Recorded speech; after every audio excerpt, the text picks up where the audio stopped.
నల్లకలువ chapter 20. చెప్పు తల్లి అని శోభన్ చంద్ర గారు మళ్ళీ అడిగేసరికి, నేను ఈ పెళ్ళి చేసుకుంటాను తాతయ్య అనగానే అందరూ సంతోషపడతారు.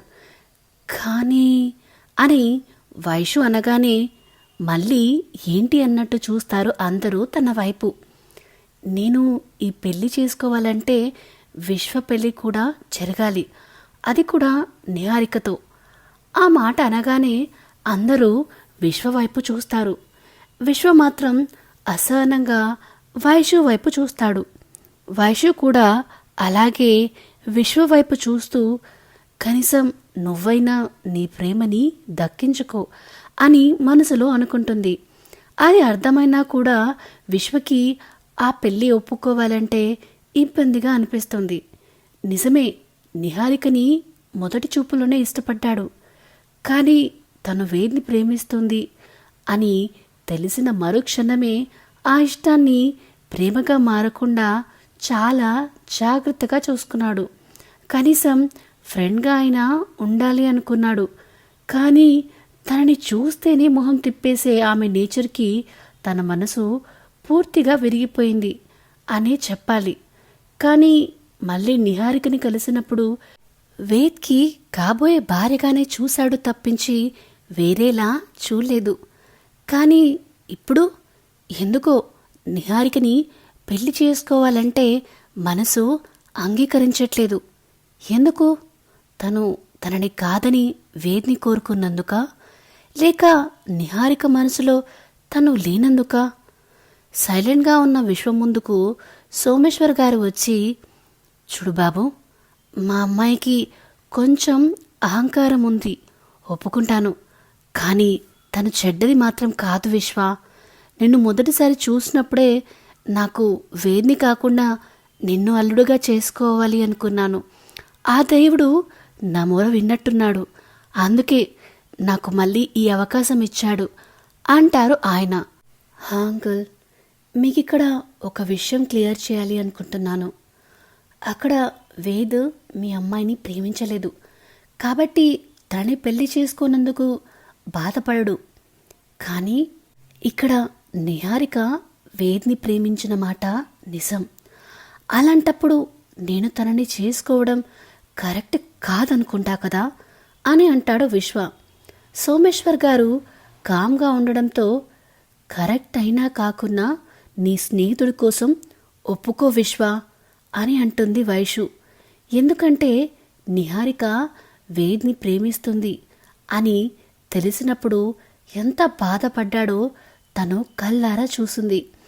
ఆఖరికి విశ్వ తన బాధని వైషుకి కూడా చెప్పలేదు. కానీ నిజమైన స్నేహితులకి చెప్పాల్సిన అవసరం లేదేమో.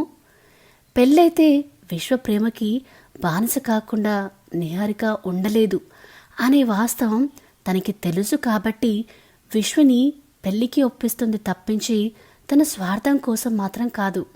నిజమే విశ్వ, జరిగితే మన 2 పెళ్ళిళ్ళు జరగాలి, లేకపోతే ఏది జరగదు అని ఖచ్చితంగా చెప్పేస్తుంది వైషు. ఇప్పుడు తనకి వేద్ ప్రాణాలు ఇంపార్టెంట్ కాబట్టి ఓకే అంటాడు ముభావంగానే. అందరూ సంతోషిస్తారు. సారీ విశ్వ, నువ్వు ప్రేమించిన అమ్మాయిని దక్కకుండా నువ్వు పెళ్లి చేసుకోవాలి అనుకున్న అమ్మాయి కూడా దక్కకుంటే ఎలా? అందుకే నీ ప్రేమని నీకు దగ్గర చేస్తున్నా, నీకిష్టం లేకపోయినా అని మనసులో అనుకుంటుంది వైషు. ఇప్పుడంతా బాగానే ఉంది. కానీ నాన్న, మీ ముద్దుల మనవడిని ఎలా ఒప్పిస్తారు? మనం చేస్తామని చేతిలో పురుగుల మందు కలిపిన కూల్ డ్రింక్ పట్టుకొని బ్లాక్మెయిల్ చేసినా కూడా, కూల్ డ్రింక్లో కలుపుకుంటే ఫాస్ట్గా పోతారో లేదో డైరెక్ట్గా తాగండి, కానీ ఈ పెళ్ళి మాత్రం చేసుకోను అనే రకం నాన్నవాడు అని అంటాడు ప్రకాష్. అందుకే వాడిని ఈమెయిల్ చేయకుండా పెళ్లి చేద్దాం అని అంటారు శోభన్ చంద్ర గారు. ఎలా అన్నట్టు అందరూ ఆయన్ని చూస్తే, ఏముంది, లిపి ఫార్ములా ఫాలో అవ్వడమే అంటారు ఆయన నవ్వుతూ. లిపి ఫార్ములానా? అదేంటి అని అడుగుతుంది వైషు. పెళ్లి కూతుర్లు ఎక్స్చేంజ్ అలా చేసిన పెళ్లిళ్ళు జన్మజన్మల బంధంగా నిలిచిపోయాయి మన లిపి పురాణంలో అంటారు ఆయన. ఈ లిపి పురాణం ఏంటి తాతయ్య గారు, నేనెప్పుడు వినలేదు అంటాడు విశ్వ. ఉందిలే ఒక పురాణం, నేను చెప్పేది మీరు ఫాలో అయిపోండి సరిపోద్ది అని అంటారు ఆయన. ఏమయ్యా సోమేశ్వర్, మీ అమ్మాయి కూడా వేరే పెళ్ళి అంటే ఒప్పుకోదుగా అని అడుగుతారు శోభన్ గారు. అవునండి అని ఆయన అనగానే, అయితే ఈ విషయం ఇక్కడున్న మనకి తప్ప ఇంకెవ్వరికి తెలియకూడదు అని చెప్పి కాసేపు ఇంకా కొన్ని విషయాలు మాట్లాడుకొని ఎవరి ఇంటికి వాళ్ళు వెళ్ళిపోతారు. వావ్, ఈ అమ్మాయి విశ్వ పక్కన చాలా బాగుంటుంది, ఎలాగైనా తనని విశ్వతో పెళ్లి కొప్పించాలి అని తనకి నచ్చిన మ్యాచెస్లోనే ఒక అమ్మాయిని సెలెక్ట్ చేస్తాడు వేద్ బాబు. అమ్మాయి ఫోటో చేతిలో పట్టుకుని, నల్లపిల్లి, ఇప్పుడు నువ్వెలా విశ్వని పెళ్లి చేసుకుంటావో నేను చూస్తా అని విలన్ మాదిరి నవ్వుతూ ఉంటాడు. జరుగుతున్న జగన్నాటకం మన బావుకి తెలియక. సో ఇదేనండి నల్ల కలువ 20th చాప్టర్. పెద్దవాళ్ళ ప్లాన్ సక్సెస్ అవుతుందంటారా, లేక వేద్ ప్లాన్ సక్సెస్ అవుతుందా? మీరేమనుకుంటున్నారు? తెలుసుకోవాలనుందా? అయితే వేచి చూడాల్సిందే. ముందుగా ఈ వీడియో కనుక మీకు నచ్చినట్టయితే please like, share and comment చేయండి. అలానే ఇలాంటి కొత్త కొత్త కథల కోసం, కొత్త కొత్త అప్డేట్స్ కోసం మన channel the novel whisperer with విన్యాని సబ్స్క్రైబ్ చేసుకోండి. Thank you, bye.